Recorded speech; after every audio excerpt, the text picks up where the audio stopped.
جزء طبعا الكاركترز الشخصيات اللي عندي المهمه اللي فيها. عندي طبعا ديفيد، وقلنا ديفيد ده كان ايه؟ كان كايند بس نايف. نايف يعني ايه؟ نايف ساذج كده، كل حاجه بيصدقها. نايف، كل الناس بتضحك عليه. تعالى نروح معرفش فين، عند يرمز، عندي اخواتي هناك. طبعا مين اللي قالت له الكلام ده؟ بيجوتي. تمام. فديفيد ده كان كايند بط، كان ايه؟ نايف. تمام. كلارا اللي هي كانت مين؟ his mother. كلارا كانت was his ايه؟ mother. طبعا بيجوتي، طبعا بيجوتي ده اللي هو الاب، اللي هو بيجوتي اللي هي الميد اللي كانت عندهم، وبيجوتي اللي هو الاخ. تمام. وبيجوتي اللي هو الايه؟ الاب. كلهم اسمهم ايه؟ بيجوتي. تمام. فبيجوتي طبعا كانت ايه؟ كانت الميد، كانت الخدامه اللي عندهم. وطبعا she was ايه؟ very kind، كانت عاطفه جدا معاه. ماشي. بيتسي، بيتسي اللي هي مين؟ his aunt. تمام. his ايه؟ his aunt. قلنا طبعا ديفيد كان orphan يعني يتيم. طيب بعد كده قلنا بيتسي دي كانت eccentric يعني غريبه الاطوار، كل شويه بايه؟ بحاله، مره بتحبه، مره ترمي لهم البونت بتاعتها. تمام. فكانت eccentric غريبه الاطوار. وعندي ستير فورس، طبعا كان ايه؟ كان هيز فريند، كان صديقه طبعا، بس كان هو كان حلو معاه وهيلب هيم يعني، بس كان ايه؟ ما كانش كويس. هي ديسيفد هيم، خدعه. تمام. وراح مع مين؟ ايميلي. فين ايميلي؟ راح مع ايميلي وهرب معاها، بالرغم من ان هي كانت ايه؟ انجيجد، كانت ايه؟ مخطوبه. تمام. مستر كريكل اند دكتور سترون وير ايه؟ كانوا الايه؟ كانوا الاونرز اللي هم الملاك بتوع الايه؟ السكولز بتاعته. تمام. راح اول واحده عند مستر كريك اللي هي سالم هاوس، وبعدها راح فين؟ عند دكتور سترونج سكول. تمام. ممكن يجي لك يقول لك ايه؟ what is the difference between the two schools، او what is the difference between ايه؟ the two characters، الاشخاص، او who was kind، مين اللي كان kind، ده ولا ده؟ تمام. فممكن الكويستشنز بتاعت النوفل تجي لنا بره خالص القصه دي، بس تجي لك ايه؟ what do you think، ماذا تعتقد؟ what's your opinion، ما رايك فيه؟ تمام. يجيب لك اي سؤال ويقول لك explain، وضح او اشرح. تمام. او فسر. فدي كلها ايه؟ ممكن تكون questions تتعاملي معاها، مش لازم هو الاسطمبه اللي في الكتب. تمام. ديفيد loved مين؟ دورا and ايه؟ got married، اتجوزوا. واجنس برضو later يعني في الترم الثاني هيتجوز طبعا مين برضو؟ اجنس. اوكي. لما دورا ايه؟ داي. يوريا هيب طبعا ده كان ايفل، كان شرير، وكان ديسيف ذم، يعني هو ايه؟ خدعهم كلهم طبعا، وخدع انت بيتسي. تمام. بايه؟ الكاركترز اللي هم المهمين اللي عندنا. Number 1.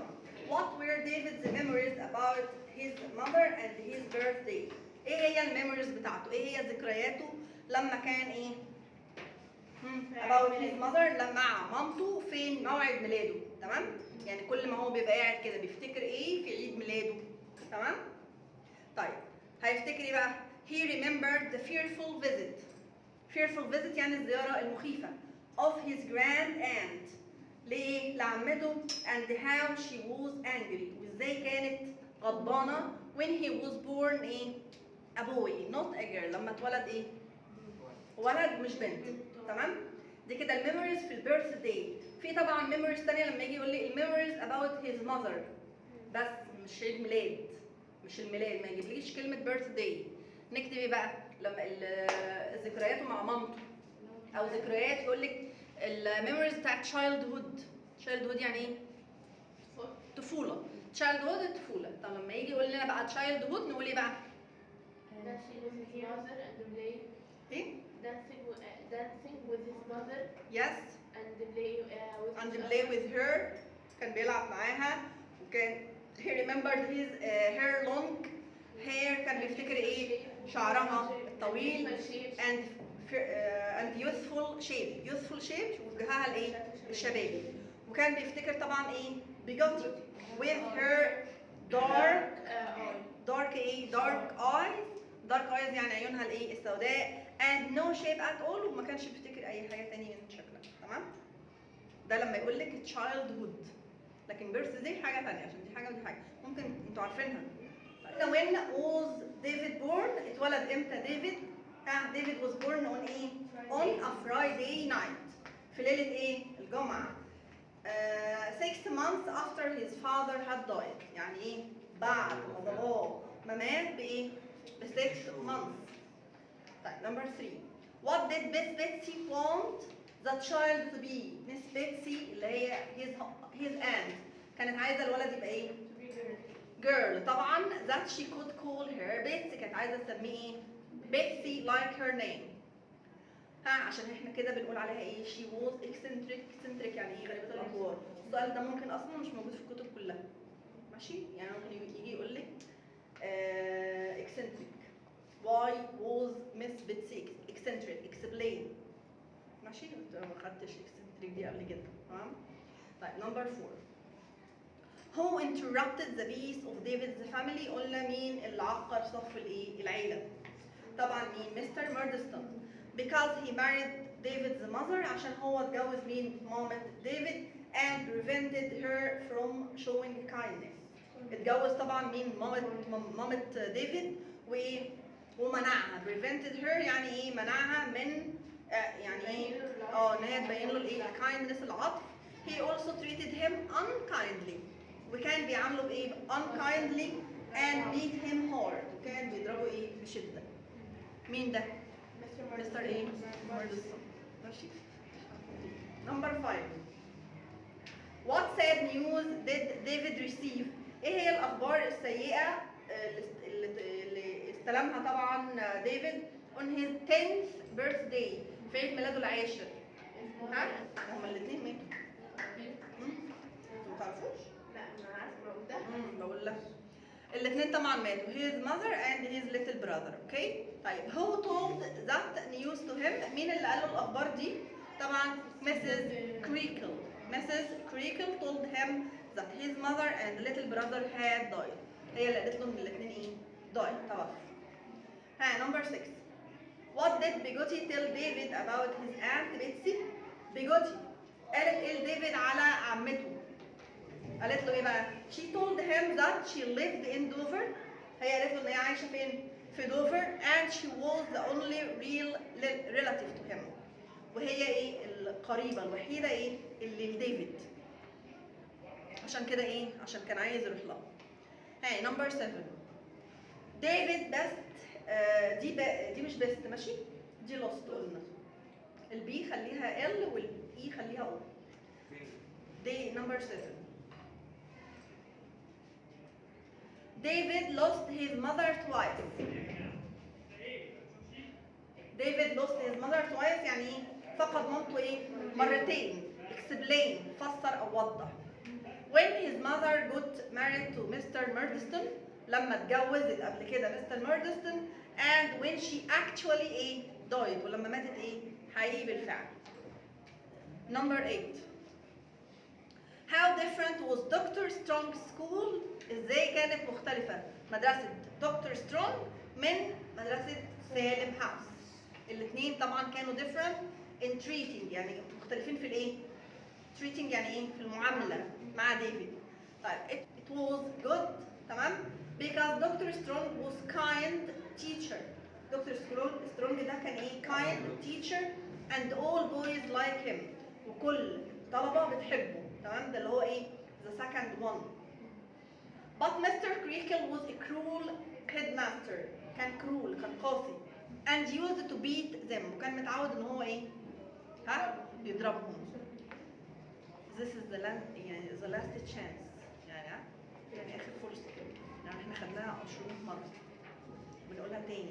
مش عارفة ان انتوا ايه؟ مش بتذاكروا بقى ودحاحين وكده. خلاص؟ Number 8. لا، number 9. The Micawbers هو مستر ميكوبر and his wife، الاثنين were poor but they were kind. كانوا فقراء بس كانوا ايه؟ عاطفيين. and generous to David، وكانوا كرماء معاه. explain، او يجي يقول لك explain the relation، ماشي؟ يعني ايه؟ وضح العلاقة، او وضح الفرق طبعا ما بين الاثنين. ها although طبعا عندنا في الجرامر بتاعنا although يعني ايه؟ بالرغم من. although يعني بالرغم من. although they were very poor بالرغم من ان هم كانوا فقراء جدا and had much trouble وكان عندهم مشاكل كتير with debts اللي هي ايه؟ بالديون بتاعتهم، كان عندهم مشاكل في الديون. they were kind and shared hot dinner with him كانوا بيتشاركوا معاه ايه؟ الاكل طبعا معاه. طيب نمبر 7 برغم ان هم عندهم ديون طبعا. how did Agnes help David؟ ازاي اجنس ساعدت ديفيد when he stayed at the Wakefields؟ ازاي اجنس ساعدته لما كان قاعد في Wakefields؟ she helped him with his lessons تمام and was very nice to him وكانت لطيفة جدا معاه. يبقى بيجوتي كانت ايه؟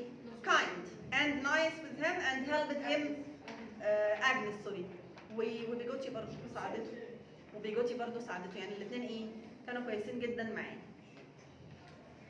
Number 11 but for Miss Betsy David would have been destroyed. but for يعني خدناها قبل كده. but for Miss Betsy David would have been destroyed. explain. what's the meaning of but for؟ مع الرغم مع ذلك but for Miss Betsy يعني لولا ميس بيتسي او لولا ميس بيتسي ديفيد would have been destroyed. لولاها احنا انا ما اعرفش انتوا مش كاتبينها ازاي. في الملزمه الثانيه عشان كده الملزمه الثانيه يعني خلاص نيموها بقى ماشي وخلاص كده شكرا صح. قلنا but for Miss Betsy لولا ميس بيتسي ديفيد would have been destroyed كان هيتحطم طبعا. ليه؟ عشان she helped him. if David's aunt hadn't helped him لو طنط ديفيد دي ما كانتش ساعدته get rid of the Murdstones. لو get rid of يعني ايه؟ يتخلص منه. get rid of يعني يتخلص من Murdstones اللي هم ايه؟ مستر Murdstone ومس Murdstone تمام. and gave him good education وكانت ادت له تعليم. ما كانتش ادت له تعليم education تعليم. لو ما كانتش ادت له تعليم جيد he would have become dirty working boy. كان هتبقى ولد كده ايه؟ تعبان وحالته معفنه تمام. number 12 what were David's early childhood memories؟ اهي قلنا عليها في اول سؤال فوق دي كلمه childhood نعمل سيركل عليها. childhood يبقى لما بيجي يسالني على الchildhood غير لما بيجي يسالني على البيرث داي ذكرياته في مولده غير ذكرياته في الطفوله تمام. ذكرياته بقى في الchildhood he remembered his mother with her long hair and youthful shape. افتكرها بايه؟ بوجهها الايه؟ الشبابي. he remembered playing and dancing with his mother. كان يفتكر ان هو بيرقص وطبعا يلعب مع مامته. her mother always called him ومامته كانت دايما تقول له dear little Davy and taught him his lessons. وكانت دايما بتعلمه دروسه. هنيجي بقى نروح ونعيد تاني ومفيش الكلام ده. بص يا ميس انا بقول لحد كده شوف يعني نمسك كده ونترجم عشان انا مش هقول تاني الكلام ده ايا كان مين عارفه لو مين. number 13 how did بيجوتي proved that she loved David so much؟ كيف طبعا اثبتت بيجوتي ان هي كانت بتحب ديفيد جدا. طبعا كانت helpful معاه طبعا. she always loved and cared for him. دايما كانت بتحبه وبتعتني بيه. she took him to Yarmouth وخدته فين؟ ليارموث while his mother was getting married. اثناء ما كانت مامته تتزوج مين؟ مستر ميردستون. عشان كده قلنا عليه هو شخصيته كانت ديفيد كان يعني ايه بقى؟ كان قلنا يا بابا قلنا ديفيد كان نايف يعني ساذج. طبعا بيجوتي ضحكت عليه تعالى يا حبيبي عشان نروح يارموث راح معاه تمام. she took him to Yarmouth while his mother was getting married. She ran after him. طبعا بيدي كده احنا بندي examples ازاي كانت ايه kind معاه.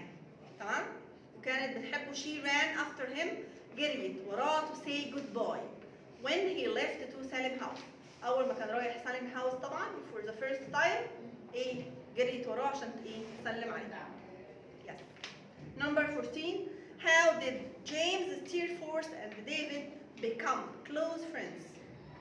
ازاي جيمس ستيرفورث وديفيد اصبحوا ايه اصدقاء؟ ستيرفورث ها دي مش نمبر 15 دي الانسر بتاعتنا. رقم 15 دي نشطب عليها يعني نشطب على الرقم. Steerforth helped David with his lessons and kept the other boys from disturbing him. Steerforth helped David with his lessons. ساعدوا في دروسه and kept the other boys from disturbing him. disturb يعني يزعج من الإزعاج ليه يعني. Number 16. How did Aunt Betsy help David become a gentleman? طبعا هي اللي ساعدته إنه يبقى gentleman. How? She helped him to get rid of Murdstones. طبعا ساعدته إن هو يتخلص من مين؟ عيلة Murdstone. تمام؟ She sent him to Dr. Strong School. وبعتته على مدرسة دكتور سترونج which was a different. لا بيتسي. مس بيتسي هي اللي ايه؟ اللي بعتته على مدرسة دكتور سترونج which was a different from Salem House School. She sent him to Dr. Strong School to have good education عشان يتعلم تعليم ايه؟ جيد. هي كده اللي ساعدته to become gentleman. Number 17. Describe اوصف the funeral of David's mother. اوصف لنا الجنازة بتاعت مين؟ أم ديفيد. ديفيد was dressed in black suit. طبعا كان ايه لابس بدلة سوداء. He stood crying at the grave. وكان واقف طبعا يعيط عشان ايه؟ طبعا ايه؟ مامته. كان واقف على الجريف. جريف يعني القبر. Number 18. How did Aunt Betsy lose all her money? ازاي خسرت في الاخر كل فلوسها؟ She invested in the bank. طبعا استثمرت في البنك. But the bank failed. طبعا البنك ايه خسر. نعم. Page number 3 قلنا هنعمل ايه؟ هنشطب على نشطب على الجزء اللي فوق. وهنشوف بقى من اول نمبر 15 يعني هنشطب على الجزء اللي فوق ورقم 14 وهنبدا نستارت. Describe David's first journey. اوصف لنا اول ايه رحله ليارموث. He enjoyed طبعا his visit. هو استمتع بزيارته جدا. He played with Emily and Ham on the beach. ولعب مع Emily and Ham فين؟ على البيتش. And had much fun. واستمتعوا ايه؟ كثيرا جدا. طيب number 16. Why did David hate? ليه ديفيد؟ طبعا number 15 الواي كابيتال. اي اسم مكان اي اسم انسان لازم ايه؟ كابيتال لتر ما ننساش. Number 16. Why did David hate Mr. Murdstone lessons? نشطب على بيجوتي house. نشطب على كلمة بيجوتي's house. Why did David hate Mr. Murdstone's lessons? ليه كان بيكره دروس مستر مين؟ Murdstone. Because he was a cruel man. طبعا كان رجل قاسي. Who always punished him for any mistakes. كان دايما بيعاقبه على أي خطأ. تمام؟ Number 17. How different was Mr. Bigoti's house? ازاي كان مستر بيجوتي البيت بتاعه ايه؟ different مختلف. It was an old boat. كان عامل كده زي القارب القديم. pulled up to the shore ومسحوب كده على الشط. It had an iron pipe. وكان ليه ايه؟ iron pipe which was fixed on the top as a chimney. كانت عاملة زي الايه؟ المدخنة من فوق. تمام؟ It was amazing and strange. وكان غريب وايه؟ وممتع. Strange and amazing. مذهل. Number 18. غريب وايه؟ Amazing مذهل و strange غريب. Number 18. Why did Agnes fear Uriahib؟ ليه اجنس دي كانت خايفه جدا من يورياهيب وكانت بتحكي لديفيد طبعا. She feared because he forced her father to take him as a partner in his business. طبعا كانت خايفه عشان هو هيبقى شريك لمين؟ لباباها، فهي كانت feared. Number 19. Describe the relation between David and Mr. Murdstone. اوصف لنا relation يعني العلاقة ما بين ديفيد and Mr. Murdstone. طبعا كانت علاقة ايه؟ منيلة ب60 ميل. When Mr. Murdstone When Mr. Murdstone became his new father، لما أصبح باباه الجديد، he treated him badly. أول ما اتمكن كده ايه؟ بقى ايه؟ يعامله ايه؟ بسوء. He hated Miss Murdstone too. وبرضه كان بيكره مين؟ أخته اللي هي Miss Murdstone. Because she was cruel like her brother. كانت برضه قاسية زي مين؟ أخوها. أخته كانت قاسية زي أخت مين؟ أخت مستر Murdstone اللي هي Miss Murdstone. What did number 20. Number 20. What did Mr. Barkis mean by his message؟ كان بيعني ايه بالرسالة بتاعته؟ Barkis is willing. Barkis is willing that he wants to marry Bigoti. Turn the page. He meant he wanted to marry Bigoti طبعا. Number 21. Why did Aunt Betsy take David on a visit to her lawyer؟ ليه طنط بيتسي دي؟ ليه كانت عايزة تاخد ديفيد على المحامي بتاعها؟ to get an advice، عشان تاخد النصيحة منه from him for David about a good school. طبعا راح تسأله ايه أحسن مدرسة ايه؟ طب ممكن يجيب لك سؤال يقول لك what's your opinion about Miss Betsy؟ خلي بالكم بتيجي أسئلة زي دي بره الكتاب خالص، بره الكتب كلها. أنا لو قلت له it is أول حاجة أي حاجة في النوفل دي relate to past، يعني خليها في الماضي. أيوه أقول له ما كانتش she was kind، مش ما كانتش عاطفة؟ لطيفة. فين؟ ممكن نكتب ايه؟ she was eccentric. ماشي، كانت غريبة الأطوار. she was kind at، يعني مثلا ايه؟ كانت bad at the beginning but she changed and became ايه؟ kind with him and helped them كده. ماشي؟ هي كانت وحشة بعد كده بقت أسئلة الثينكينج دي يعني الموظفين أوقات بيفكروا. 22. يلا what did Emily write in her letter to Ham؟ كتبت ايه إيميلي في خطابها لهام؟ اللي كان متبنيها هي ومين؟ وهام، الاثنين ما كانوش ولاده. ممكن يقول لك what's برضه your opinion about مستر بيجوتشي؟ يعني مستر يعني كان كويس طبعا، كان he was ايه؟ kind and ايه؟ he adopted يعني متبني. 22. 22. What did Emily write in her letter to Ham؟ كتبت ايه في خطابها لهام؟ She told him that she ran away. قالت له ده انا خلاص ايه؟ هربت with a gentleman who promised to marry her. اللي قال لها وعدها ان هو ايه؟ هيتجوزها and make her a lady. وطبعا هي وهي صغيره she wanted to be a good lady، كانت عايزه تبقى سيده ايه؟ جيده. عشان كده اول ما قال لها انا هخليكي good lady فشي ايه؟ ran away with him، هربت معاه. يبقى ايميلي كتبت ايه بقى؟ كتبت الكلام اللي احنا قلناه ده. number 23.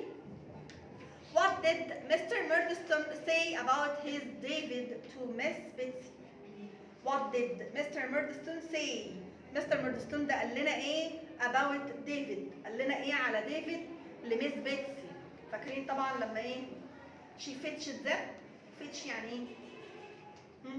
he is dangerous to be in the world. fetch يعني أحضرتهم. أحضرت مين؟ لما نادت لهم، لما مستر ماردستون وايه؟ ومس ماردستون. تمام؟ he complained that اشتكى ان ديفيد was stubborn. stubborn يعني عنيد، كان ولد عنيد and disobedient وغير مطيع. يبقى he complained that David was stubborn and disobedient. قلنا stubborn يعني عنيد و disobedient يعني غير مطيع. غير مطيع. who had given them much trouble. اللي جايب لهم على طول ايه؟ مشاكل، جايب لهم على طول وجع دماغ ومشاكل. ماشي؟ 24 How did David feel when he met Uriah? How did David ازاي كيف شعر David when he met Uriah لما قابل Uriah؟ شعر بايه؟ strange and fearful feeling. يبقى هو ايه؟ شعر ان هو strange غريب and fearful feeling وشعور غريب جدا من Uriah. ها اقول لكم امتحان نص السنه بيجي صعب عشان تبقوا عارفين. امتحان نص السنه بيجي صعب، امتحان اخر السنه بيجي حلو. ذاكروا بقى عشان ما تسقطوش. انا بطمنكم بس بجد بس يعني ان شاء الله يا رب. هتقولي يا رب.